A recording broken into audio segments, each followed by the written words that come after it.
तो गाइज मैं हूं आयुष और आप देख रहे हैं रेसल इंडिया। स्वागत है आपका आज की इस वेडनेसडे नाइट वॉर्स के रिव्यू में। AEW डायनामाइट और NXT दोनों शोज हो चुके हैं खत्म।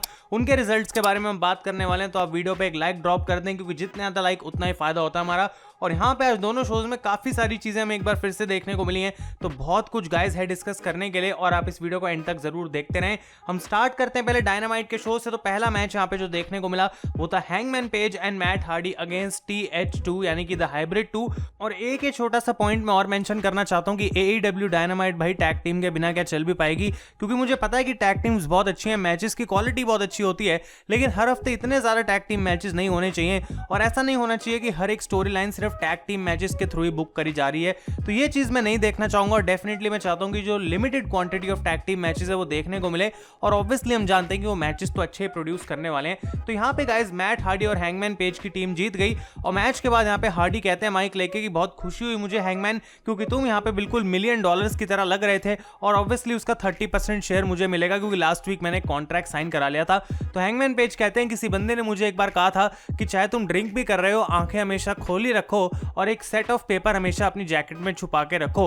तो हार्डी कहते हैं तुम्हारा क्या मतलब है। तो यहाँ पे हैंगमैन पेज कहते हैं कि हम जैक्सनविल जैगुआर्स की तरफ से किसी को यहाँ पे बुलाते हैं और वो यहाँ पे हमें कॉन्ट्रैक्ट देगा। तो जैक्सनविल जैगुआर्स का यहाँ पे मैस्कॉट आ जाता है और उसके पास एक कॉन्ट्रैक्ट होता है। मैट हार्डी उसको पढ़ते हैं और एक्चुअली में गाइस जो लास्ट वीक कॉन्ट्रैक्ट साइन हुआ था हार्डी और हैंगमैन पेज की तरफ से, उसमें ये लिखा हुआ है कि एक मैच होगा इन दोनों के बीच में एट AEW रेवोल्यूशन और यहाँ पे अगर मैट हार्डी हार जाते हैं तो उनकी Q1 2021 की जितनी भी अर्निंग्स होंगी वो सारी हैंगमैन पेज को मिल जाएंगी। तो ये चीज मैट हार्डी को पता नहीं थी, कॉन्ट्रैक्ट साइन हो चुका है और हार्डी कहते हैं ठीक है भाई तुम मुझसे इस बार जीत गए इस मामले में और मेरी गलती थी कि मैंने तुमसे जबरदस्ती कॉन्ट्रैक्ट साइन कराने की सोची। लेकिन वो कहते हैं कि भाई तुम एक अच्छा इंसान हो, तो हम एक डील करते हैं कि अगर मैंने तुम्हें इस मैच में हरा दिया तो फिर तुम भी अपनी Q1 की जो अर्निंग्स हैं वो सारी की सारी मुझे दे दोगे।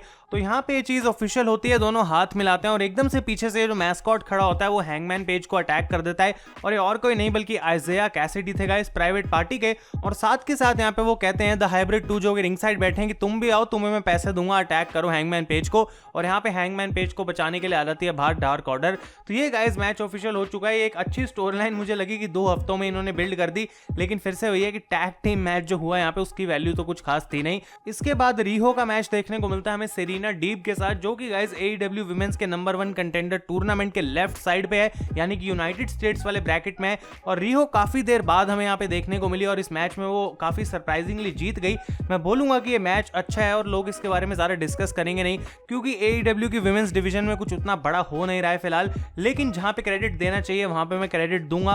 और ये मैच डेफिनेटली गाइस काफी अच्छा था और सरप्राइजिंग भी था क्योंकि NWA विमेंस चैंपियन है सेरीना डीप, काफी अच्छी परफॉर्मेंसेज वो दे रही है इतने समय से और यहाँ पे इस मैच को गाइस वो हार चुकी हैं। तो जो अपडेटेड ब्रैकेट है फिलहाल वो इस समय आप स्क्रीन पर देख सकते हैं। इसके बाद ऑरेंज कैसिडी का मैच होता है लूथर के साथ और एक काफी क्विक मैच था जहां पे ऑरेंज कैसिडी जीत जाते हैं एक ऑरेंज पंच लगा के। तो गाइस मुझे तो यहाँ पे कुछ खास दिखा नहीं, बस एक बात है कि चक टेलर और ऑरेंज कैसिडी वापस आ चुके हैं। यहाँ पे हमें मीरो या फिर किप सेबियन, पेनेलोपी, उनमें से कोई भी आज देखने को मिला नहीं। इसके बाद टीम टैज आ जाती है रिंग में, वो बात करते हैं एक बार फिर से कि किस तरीके से डार्बी और स्टिंग जो है वो AEW रेवोल्यूशन में हारेंगे और स्टिंग जो है अपने आप को बहुत ज्यादा समझ रहे हैं। तो स्टिंग भी यहाँ पे रिंग में आ जाते हैं और बेसिकली यहाँ पे टैज कहते हैं कि भाई तुमने बहुत बड़ी गलती कर दी आज रिंग में आके और ये बात बहुत बेकार है कि हमेशा तुम्हें अपने इस बैट की जरूरत पड़ती है किसी के भी अगेंस्ट लड़ने के लिए। तो स्टिंग यहाँ पे अपना बैट फेंकते हैं, जैकेट उतारते हैं और सीधा अटैक करना शुरू कर देते हैं ब्रायन केज को। और यहाँ पे ऑब्वियसली क्योंकि नंबर्स गेम उनके अगेंस्ट थी तो यहाँ पे ब्रायन केज गाइस रिवर्स करते हैं और एक कमाल का पावर बॉम्ब लगा देते हैं स्टिंग के ऊपर। तो ये फर्स्ट टाइम हुआ है AEW के अंदर कि स्टिंग एक्चुअली फिजिकल हुए हैं या फिर हमें किसी भी टाइप का कोई रेसलिंग मूव उनके ऊपर लगता हुआ देखने को मिला है और ये काइंड ऑफ एक हिंट देता है कि वो रेडी टू गो हैं, मेडिकली क्लियर्ड हैं और उनकी हेल्थ अब बिल्कुल सही है कि वो एक मैच लड़ सके और वो भी स्ट्रीट फाइट जैसा। तो डेफिनेटली ये one of the most exciting match है रेवोल्यूशन पेपर व्यू के कार्ड पे। और यहाँ पे डार्बी आए नहीं क्योंकि ऑब्वियसली लास्ट वीक उनको भी टीम टैज ने अटैक करा था, तो अभी अपर हैंड इनको मिला हुआ है। अब डार्बी और स्टिंग कैसे रिस्पॉन्ड करेंगे देखना इंटरेस्टिंग होगा।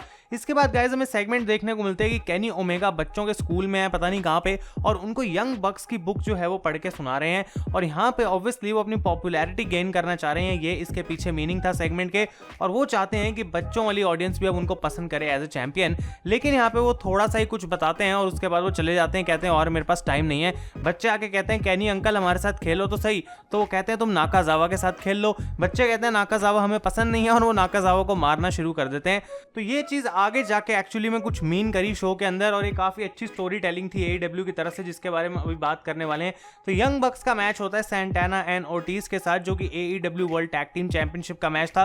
ये काफी ज्यादा अच्छा मैच था, मैं कहूंगा बैक एंड फोर्थ था, और ऑब्वियसली यंग बक्स से हमें एक्सपेक्ट कर सकते हैं, सैंटाना ओर्टिज से एक्सपेक्ट कर सकते हैं कि ये दोनों टीमें आपस में लड़ेंगी, तो मैच तो अच्छा होगा ही गाइज। और यहाँ पे कैसे ना कैसे करके यंग बक्स जो है अपने टाइटल को रिटेन कर लेते हैं, इस मैच को पिन फॉल से जीतते हैं, और उसी समय इनर सर्कल आके इनको बाहर अटैक करना शुरू कर देती है। जेरिको और MJF जो है यंग बक्स पे अपने अपने सबमिशन होल्ड्स लगाते हैं, क्योंकि ऑब्वियसली वो नेक्स्ट इन लाइन है, वो अगले कंटेंडर्स हैं टैग टीम टाइटल्स के लिए। उन्हीं का मैच होगा यहाँ पे रेवोल्यूशन के साथ, और हमें बैकस्टेज दिखाया जाता है कि केनी ओमेगा और गुड ब्रदर्स यहाँ पे देख रहे हैं टीवी पे कि यंग बक्स पे अटैक किया जा रहा है, पर वो बाहर जा नहीं रहे बचाने, और वो फाइनली कहते हैं गुड ब्रदर्स को कि तुम बाहर जाओ। लेकिन जब तक वो आते हैं तब भी बहुत देर हो चुकी थी गाइज। और यहाँ पे पूरी स्टोरी लाइन ये थी कि केनी ओमेगा यंग बक्स की बुक का यूज कर रहे थे और बच्चों के बीच में पॉपुलर होने की कोशिश कर रहे थे, और दूसरी तरफ वो बक्स की मदद भी करने की कोशिश नहीं कर रहे थे। तो ये चीज गाइस काफी इंटरेस्टिंग थी और अच्छी स्टोरी टेलिंग थी कि लिंक बनाया गया सेगमेंट्स के बीच में।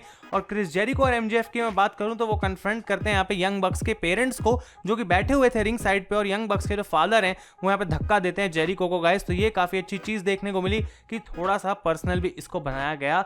इसके बाद ब्रांडी रोड्स आती हैं बाहर और वो कहती हैं कि मैं अपने बेबी का जेंडर रिवील करने वाली हूं, और ये बात कोडी को भी नहीं पता, क्योंकि वो बड़ा बिग माउथ है, यानी कि सबको बता देता अगर मैं उसे पहले बताती। और यहाँ पे ब्रांडी आके रिवील करती हैं कोडी के सामने कि अब उनका जो बेबी होने वाला है गाइज वो एक डॉटर होगी, यानी कि एक गर्ल होने वाली है। तो congratulations to Brandi and Cody Rhodes. इसके बाद गाइज FTR का मैच होता है मैट और माइक सिडेल के साथ, और ऑब्वियसली ये दोनों भाई हैं, तो एवन बॉर्न का भाई भी हमें अब देखने को मिल रहा है। और मैं कहूंगा कि यहाँ पे मैचेस में एक दो बॉचेस जरूर थे, लेकिन तब भी ये मैच एक अच्छा मैच था। फिर से टैग टीम मैच था, और जैसा कि मैं कह रहा हूँ ये रैंडम था, इसलिए ऐसा तो है नहीं कि कुछ बहुत बड़ी स्टोरी टेलिंग थी, लेकिन AEW मैचेस के आगे पीछे स्टोरी लाइन जरूर फॉलो करती है, यानी कि मैचेस से पहले या मैचेस के बाद।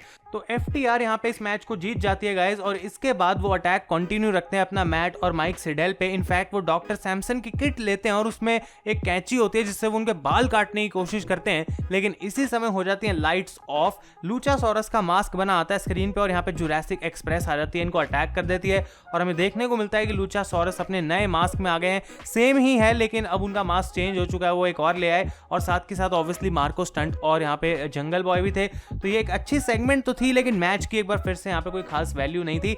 और फाइनली मेन इवेंट में Jon Moxley, Rey Fenix and Lance Archer against Eddie Kingston, the Butcher and the Blade, a 6-man tag team match एक बार फिर से। लेकिन भाई ये मैच था बहुत ही ज्यादा जबरदस्त, मतलब रे फेनिक्स, लैंस आर्चर और जॉन मॉक्सली, मतलब 3 टॉप स्टार्स हम कह सकते हैं यहाँ पे AEW के एक तरफ, और दूसरी तरफ थे 3 बड़े हील्स। तो ये मैच अच्छा था गाइस काफी, और मॉक्सली यहाँ पे अपना पैराडाइम शिफ्ट लगाते हैं एडी किंगस्टन पे टू गेट द विक्ट्री। और मैच के बाद यहाँ पे मॉक्सली को अटैक करने आ जाते हैं गुड ब्रदर्स, और बाहर आते हैं केनी ओमेगा, और चैलेंज कर दिया उन्होंने जॉन मॉक्सली को गाइस एक exploding barbed wire death match के लिए। मतलब अगर उनका वो पहले लाइट्स आउट वाला मैच नहीं काफी था, तो ये आ गया exploding barbed wire death match. और मॉक्सली को यहाँ पे अटैक करते हैं, मॉक्सली को गुड ब्रदर्स पकड़ के रखते हैं, लेकिन तब भी किसी तरीके से वो केनी ओमेगा को हेडबट मारते हैं, और मुझे लगता है बिल्कुल एक रियल हेडबट था, क्योंकि केनी ओमेगा के मत्थे के बीचों बीच खून आना शुरू हो गया था। और ओमेगा ऑब्वियसली यहाँ पे खुंदक में आ जाते हैं, और वो 2 बड़े वी ट्रिगर्स लगाते हैं जॉन मॉक्सली के ऊपर। तो आई थिंक ये होने वाला है वो बड़ा मेन इवेंट मैच रेवोल्यूशन के लिए, जिसको अभी तक ऑफिशियल नहीं करा गया, लेकिन डेफिनेटली गाइस होगा एक एक्सप्लोडिंग बार्ब्ड वायर मैच। भाई पता नहीं क्या होने वाला है, एक डेथ मैच इसको बोला जा रहा है, तो डेफिनेटली गाइस एक्साइटिंग होगा। तो ये था आज का AEW का शो। NXT की हम बात कर लेते हैं, जहाँ पे बहुत सारी चीजें हुई गाइस। काइल ओराइली स्टार्ट करते हैं शो को, बाहर आते हैं और उनको चाहिए एडम कोल, और रीजन कि आखिर एडम कोल ने क्यों ऐसा किया वेंजेंस डे पे, लेकिन बाहर आ जाते हैं रॉड्रिक स्ट्रॉन्ग, और काइल ओराइली लगातार ये कहते हैं कि भाई मुझे तुमसे बात ही नहीं करनी। और रॉड्रिक स्ट्रॉन्ग कहते हैं देखो भाई एडम कोल ने जो किया वो इमोशंस में उन्होंने कर दिया, हम लोग अभी भी तीनों जो हैं वो बहुत अच्छे भाई हैं, लेकिन यहाँ पे काइल ओराइली ऑब्वियसली इसको बिलीव नहीं कर रहे और वो एडम कोल को बाहर बुलाते हैं और एक बार फिर से यहाँ पे एडम कोल तो नहीं बल्कि फिन बैलर बाहर आ जाते हैं और काइल ओराइली कहते हैं देखो भाई मुझे तो तुमसे बात ही नहीं करनी, और फिन बैलर कहते हैं भाई मुझे तो तुमसे बात करनी है ना, और अगर तुम एडम कोल को ढूंढ रहे हो तो तुम लाइन में लग जाओ क्योंकि मैं पहला बंदा हूं जो एडम कोल को कन्फ्रंट करेगा। और यहाँ पे रॉड्रिक स्ट्रॉन्ग जो है वो फिन बैलर को कन्फ्रंट करते हैं, वो रैंप पे खड़े होते हैं, लेकिन पीट डन, ओनी लोरकन और डैनी बर्च आके इन तीनों को अटैक कर देते हैं। तो एक काफी स्ट्रॉन्ग सेगमेंट थी गाइस यहाँ पे जो हमें देखने को मिली। स्टार्टिंग में एनएक्सटी की एक ब्रॉल थी इन दोनों टीम्स के बीच में। इसके बाद विलियम रीगल आते हैं, वो कहते हैं कि सैंटोस एस्कोबार की तरफ से मुझे आज एक फुटेज मिली है, वो उसे प्ले करते हैं और सैंटोस एस्कोबार यहाँ पे कहते हैं कि भाई आज तो मैच होने वाला है नहीं क्रूजरवेट टाइटल का और मैं यहाँ से जा रहा हूँ और कैरियन क्रॉस तुम भी घर चले जाओ, नेक्स्ट वीक देखेंगे कब होगा और जब ये मैच होगा मेरे टाइम पे होगा, तुम्हारे टाइम पे बिल्कुल होने वाला नहीं है। तो विलियम रीगल यहाँ पे कहते हैं कि देखो भाई आज तो मैंने ये बात मान ली, लेकिन अगर अगले हफ्ते सैंटोस एस्कोबार नहीं आता है मैच लड़ने के लिए तो उसको मैं उसके टाइटल से जो है वो स्ट्रिप कर दूंगा। तो अब डेफिनेटली गाइस ये नेक्स्ट वीक मैच होने वाला है। इसके बाद शॉर्टजी ब्लैकहार्ट और एम्बर मून का मैच होता है द वे के साथ, यानी कि इंडी हार्टवेल और कैंडिस लेरे, और इस मैच में ध्यान किसी का था नहीं क्योंकि जॉनी गार्गानो कमेंट्री पे बैठे हुए थे और वो ऑस्टिन थ्योरी मिसिंग के साइंस बांट रहे थे। लेकिन मैच के बीच में हमें वही सेम ट्रक देखने को मिलता है स्क्रीन के ऊपर जो कि कैंडिस लेरे और जॉनी गार्गानो पहले चला रहे थे उस मिस्ट्री फिगर को लेके, और वो बैक स्टेज जाके खड़े हो जाता है। तो जॉनी गार्गानो बैक स्टेज जाते हैं, मैच साथ साथ चली जा रहा है और फाइनली वो आते हैं रैंप पे और ऑस्टिन थ्योरी उनके साथ होते हैं। तो ऑस्टिन थ्योरी वापस आ चुके हैं। कैंडिस लेरे इतनी खुश हो जाती हैं कि वो रैंप पे जाके गले मिलने लग जाती हैं ऑस्टिन थ्योरी को, मैच के बारे में वो भूल ही जाते हैं और यहाँ पे पीछे से गाइस इंडी हार्टवेल पिन हो जाती हैं और द वे जो है इस मैच को हार चुका है। तो एम्बर मून और शॉर्टजी ब्लैक हार्ट को यहाँ पे विक्ट्री मिल गई। इसके बाद पैट मैकेफी का प्रोमो हमें देखने को मिलता है गाइस जहाँ पे वो कहते हैं कि देखो भाई मैंने तो तुम्हें पहले ही बताया था कि एडम कोल कैसा इंसान है और अब उसने खुद ही प्रूव कर दिया कि वो किसी का साथ नहीं देता, वो हमेशा अपनी सोचता है। लेकिन वो कहते हैं चलो कोई बात नहीं, तुम लोग मुझे ट्वीट करो, तुम मुझसे अपॉलॉजी मांगो और तुम लिखो #पैट वॉज राइट, क्योंकि ये बात तो ऑब्वियसली है। वो कहते हैं अभी मैं अपने प्लेन में बैठा हूँ, मैं जा रहा हूँ अपने किसी काम से एक ऐसी जगह पे जहाँ पे वेदर बहुत अच्छा है और मैं इंजॉय करूंगा, लेकिन मैं ऑब्वियसली कभी भी वापस आ सकता हूँ। तो यहाँ पे उन्होंने टीज करा अपना रिटर्न, लेकिन गाइस अभी हमें कुछ ऑफिशियल नहीं पता कि पैट मैकेफी का फ्यूचर क्या हो सकता है। इसके बाद हमें मैच देखने को मिलता है लियोन रफ का अगेंस्ट आइज़ाया स्वर्व स्कॉट। ये भी एक अच्छा मैच था गाइस, लेकिन यहाँ पे लियोन रफ जीत गए आउट ऑफ नोवेयर और आइज़ाया स्वर्व स्कॉट पहले तो बहुत सरप्राइज लग रहे थे, मैच के बाद ऐसा लगता है वो लियोन रफ से हाथ मिलाएंगे, लेकिन वो उन्हें अटैक करके वहां से चले जाते हैं। इसके बाद केडन कार्टर एंड केसी कैटेंजारो का मैच हुआ अलिया और जेसी कमेया के साथ। इस मैच के बीच में बोआ आ जाते हैं, खड़े हो जाते हैं रैंप पे और ऐसा लगता है कि वो डिस्ट्रैक्ट करना चाहते हैं केसी कैटेंजारो और केडन कार्टर को, लेकिन वो इसमें सक्सेसफुल नहीं होते गाइस क्योंकि यहाँ पे कार्टर और कैटेंजारो की टीम इस मैच को जीत गई है। मैच के बाद जाया ली भी बाहर आ जाती हैं और केसी कैटेंजारो उनको जाके सीधा कन्फ्रंट करते हैं कि देखो भाई हम तुम्हारा बुरा नहीं चाहते, तुम हमारी फ्रेंड थी, अब तुम्हें क्या हो गया। लेकिन जाया ली यहाँ पे केसी कैटेंजारो का हाथ पकड़ती हैं, उस पर 2 निशान लगाती हैं और कहती हैं I will destroy you next week, और वहां से वो चली जाती हैं। तो गाइस मुझे लगता है कि कुछ ना कुछ अभी और हमें देखने को मिलेगा जाया ली की स्टोरी लाइन में, और ऑब्वियसली ये बात हम जानते हैं कि वो जो मिस्ट्री वुमेन है वो कौन होगी अभी तक हमें नहीं पता।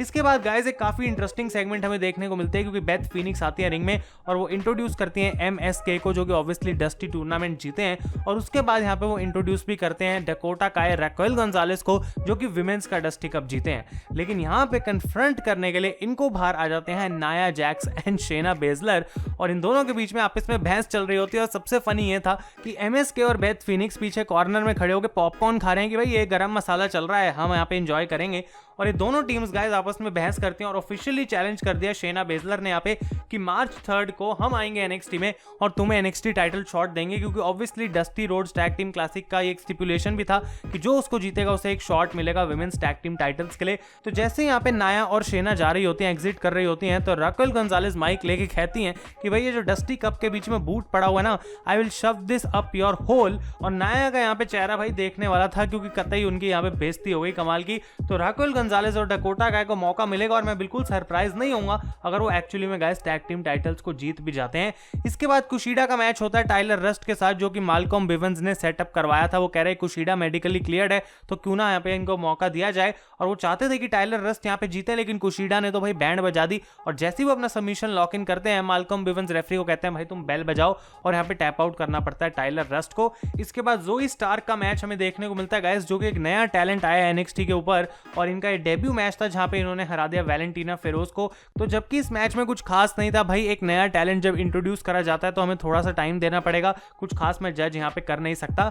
इसके बाद कैरियन क्रॉस का हमें प्रोमो देखने को मिलता है जहां पे वो कहते हैं कि भाई सैंटोस एस्कोबार तुम्हारी डेस्टिनी ऑलरेडी डिसाइड हो चुकी है और वो ये है कि तुम अपना NXT क्रूजरवेट चैंपियनशिप हारोगे। और वो कहते हैं यहाँ पे तुम्हारे पास दो ऑप्शन है कि नेक्स्ट वीक तुम आओ मैच लड़ो और मैं तुम्हें अपना फिनिशर लगा के हराऊंगा और मैं टाइटल जीत जाऊंगा, और दूसरा ऑप्शन ये है कि तुम मत आना और तुम्हें स्ट्रिप कर दिया जाएगा टाइटल से, लेकिन तब भी मैं तुम्हें ढूंढूंगा और तुम्हें मारूंगा और टाइटल तो वैसे भी मेरा हो ही जाएगा। तो कैरियन क्रॉस ने ये बात बोल दी है और मुझे लग रहा है कि डेफिनेटली गाइस ये मैच होके रहेगा अब नेक्स्ट वीक।